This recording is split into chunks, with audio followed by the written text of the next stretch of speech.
Hello everybody and welcome back. As always, I am Mateo311 and this is your channel for everything VR related. Today, we'll be discussing how hardware like the Meta Quest and those big budget games such as Half-Life Alyx, Batman Arkham Shadow, and Asgard's Wrath 2 were actually bad for VR.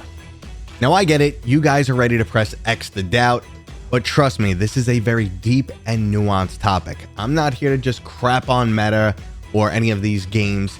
In fact, they are amazing titles, that is absolutely undeniable. But my theme of this channel has always been to educate and entertain you guys. And after a week at GDC talking to tons of different developers, learning so much more about how the industry just operates, there is something to discuss here. So we're going to dive into that today. Now there are of course links and timestamps if you want to skip ahead, but let's start off with the impact that the Meta Quest headset had. Personally, I believe this device right here, the Meta Quest 3, is an absolute modern marvel. The fact that Meta has been able to get the price tag down to $300, make VR accessible to everyone, and just find an amazing combination of battery life, comfort, and performance, it's undeniable. Like, this thing is a freaking miracle. And it's a pivot that I feel like the industry truly needed. PCVR wasn't growing. It was really hard for people to get into. It was expensive. It's undeniable. We needed some type of pivot in the industry, as much as some people really hate it and the way things eventually turned out. But the bad side to having a product out there that's $300 is there's no competition. The Meta Quest is a subsidized headset, meaning that the company takes a loss every time they sell one of these devices. Now, throughout the history of the Meta Quest headsets, starting with the 1 all the way to the 3S, that's not always the case, but in general, they are taking a hit on every single headset sold. Now, this is definitely not unheard of in the gaming industry at all. Console manufacturers have done this for years with the Xbox, the PlayStation, Nintendo, you name it. They make their money back on the sales of games. But since VR is still an emerging technology, Meta has been able to corner the market. They have the ability to throw around meta money, which might as well be monopoly money. No one else can truly compete. This is why every other headset that gets released is significantly more expensive and even still requires a PC. This is why HTC was pushed out of consumer market. And I thought we'd have the real competition from ByteDance when they announced the Pico, but it looks like they got into the industry and just said, hey, there's just not a ton of money here. Now, Meta has decided that they're in it for the long run. They made that decision a while ago, and they even stated it publicly. Like, we're not looking for a return until 5, 10, even 15 years down the road. They want VR to become the next computing platform.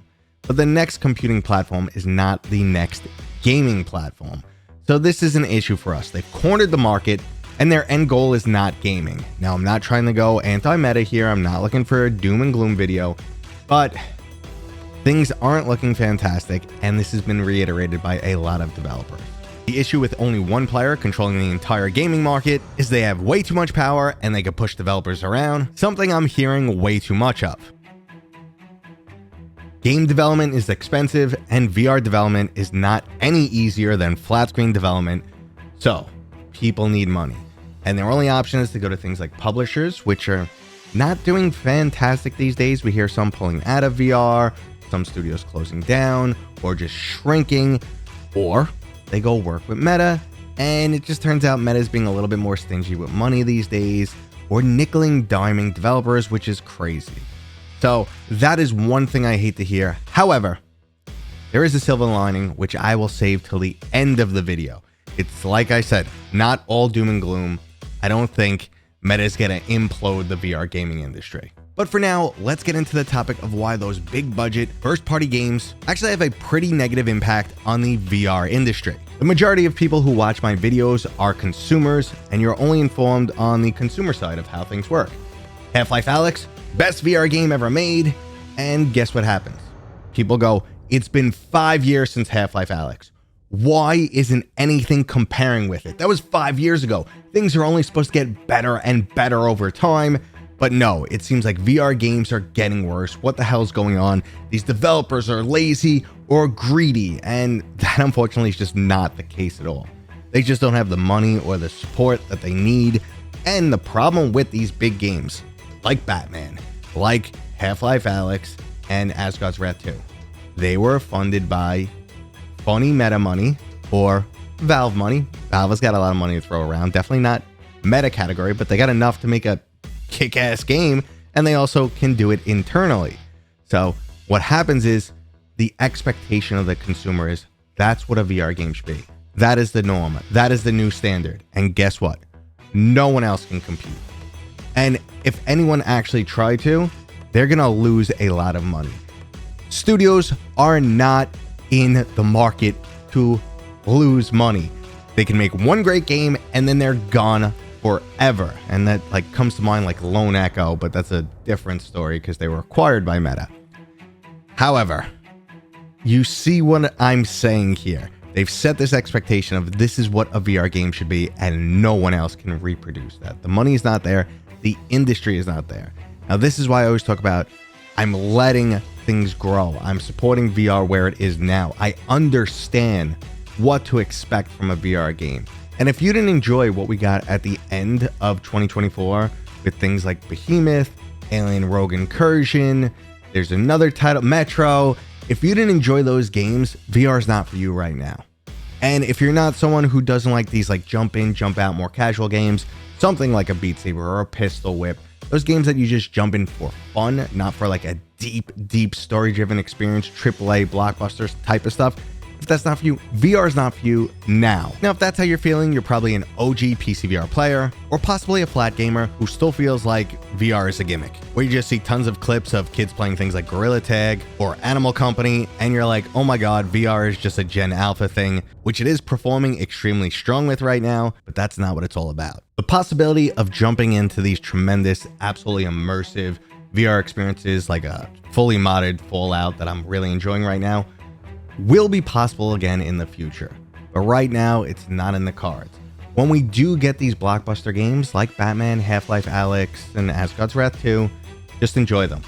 Just treat them like these nice little treats that'll pop up every once in a while. But they are not the norm. And if you're expecting them to be the norm, your expectations are going to be destroyed, and you're not going to enjoy VR going forward for the next few years. End of story.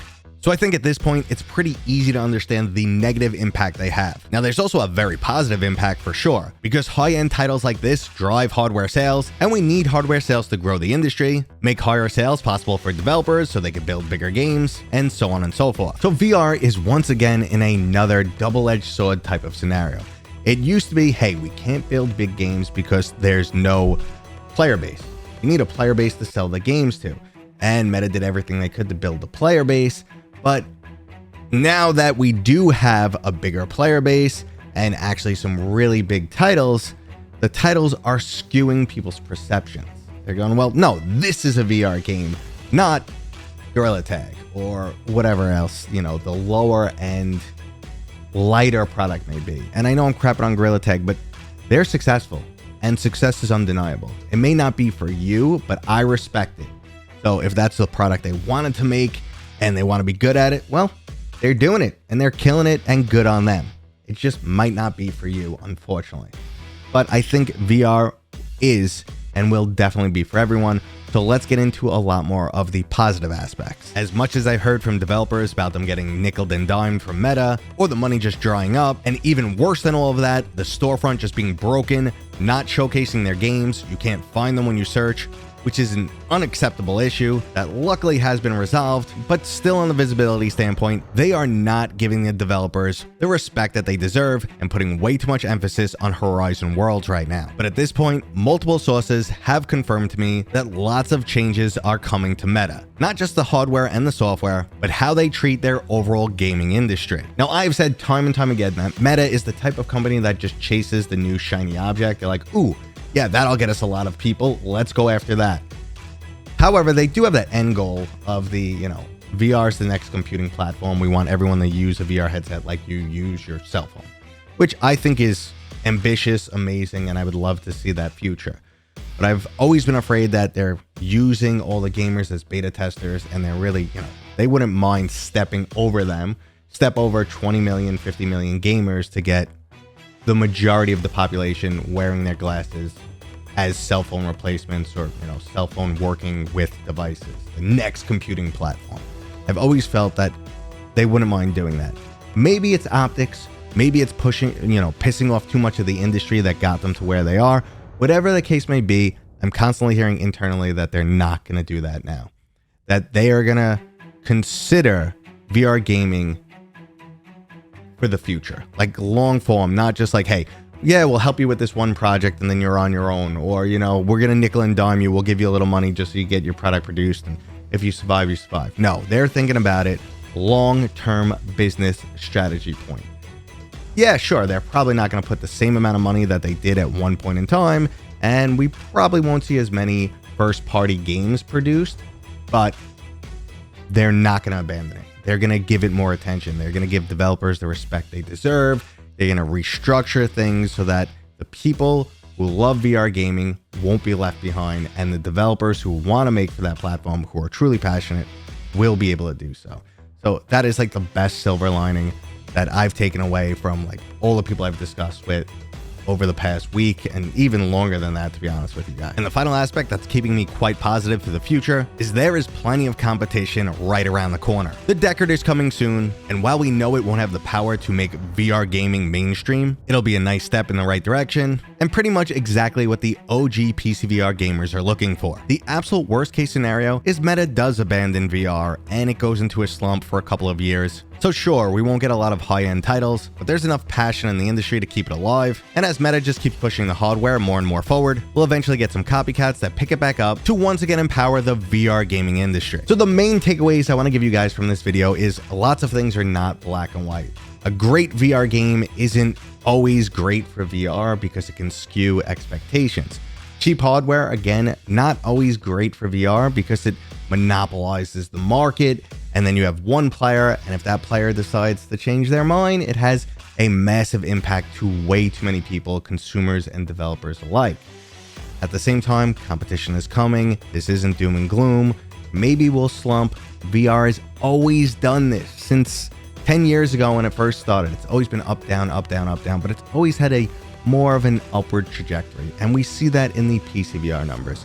For years, people have been saying PCVR is dead, it's dead, it's dead, and no, it's not. It's actually still growing just slowly. We're over 3 million Steam VR users. I know a lot of them are on Meta headsets, but it's still growing, and that means people want it, and developers want to, make high-end games for it. And stop crapping on the developers. They're actually awesome guys. They're working so hard on such tight budgets, trying to manage a million different things they don't know about, like marketing and making the right deal with Meta or a publisher. It's the Wild West out there, guys, in good and bad, which means there's a ton of potential, to be had, but there's also a lot of people getting screwed over. So that right there was the video, guys. I hope I achieved my goal of both educating and entertaining you guys, because that's what I'm always trying to do. If you enjoyed this video, go ahead and give it a thumbs up. If you have any other questions, comments, I love hearing your feedback. If you're new here, please consider subscribing. And as always, I'll see you guys on next time.